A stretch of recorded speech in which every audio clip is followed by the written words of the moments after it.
നിങ്ങളുടെ ജീവിതത്തിൽ ഒരിക്കലെങ്കിലും എല്ലാം ഒരു നിമിഷം കൊണ്ട് തകർന്നു പോയതുപോലെ തോന്നിയിട്ടുണ്ടോ? നമ്മളെല്ലാവരും ജീവിതത്തിൽ അത്തരം നിമിഷങ്ങൾ കണ്ടിട്ടുള്ളവരാണ്. ചിലപ്പോൾ നമ്മൾ വിശ്വസിച്ച ആളുകൾ നമ്മെ വിട്ടു പോകും. മറ്റു ചിലപ്പോൾ നമ്മൾ സ്വപ്നം കണ്ട വഴികൾ പെട്ടെന്ന് നമ്മുടെ മുന്നിൽ അപ്രത്യക്ഷമാകും.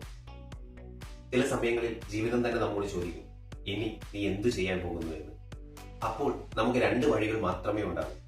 ഒന്നുകിൽ പരാജയം സംബന്ധിച്ച് അവിടെ തന്നെ നിൽക്കുക, അല്ലെങ്കിൽ എത്ര വേദനയുണ്ടെങ്കിലും വീണ്ടും എഴുന്നേറ്റ് മുന്നോട്ട് പോകുക. ഓർമ്മിക്കുക, ജീവിതം നമ്മെ പരീക്ഷിക്കുന്നത് നമ്മെ തകർക്കാൻ വേണ്ടിയാണ്, മറിച്ച് നമ്മൾ എത്ര ശക്തരാണ് എന്ന് നമ്മെ തന്നെ ബോധ്യപ്പെടുത്താൻ വേണ്ടിയാണ്. വീണുപോയാൽ അതൊരു പരാജയമല്ല, മറിച്ച് വീണിട്ടും വീണ്ടും നിങ്ങൾ എഴുന്നേൽക്കാൻ തയ്യാറാകാതിരിക്കുമ്പോഴാണ് യഥാർത്ഥത്തിൽ നിങ്ങൾ പരാജയപ്പെടുന്നത്.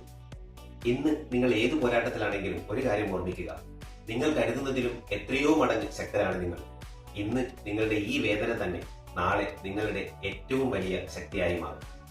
ഒരിക്കൽ കൂടി ഓർമ്മിപ്പിക്കട്ടെ, ജീവിതം നിങ്ങളെ പരീക്ഷിക്കും. പക്ഷേ നിങ്ങൾ തോൽക്കാൻ തീരുമാനിച്ചു കഴിഞ്ഞാൽ മാത്രമേ അതിന് നിങ്ങളെ തോൽപ്പിക്കാൻ സാധിക്കൂ. This is me Sajesh Krishnan. എന്റെ ഈ കുഞ്ഞു വീഡിയോ നിങ്ങളെ സ്പർശിച്ചെങ്കിൽ ഇത് മറ്റൊരാളിലേക്ക് എത്തുന്നതിനായി വീഡിയോ ഷെയർ ചെയ്യുക. കൂട്ടത്തിൽ എന്റെ ഈ കുഞ്ഞു ചാനൽ സബ്സ്ക്രൈബ് ചെയ്യാനും മറക്കരുത്. നമുക്ക് ഒരുമിച്ച് മുന്നേറാം.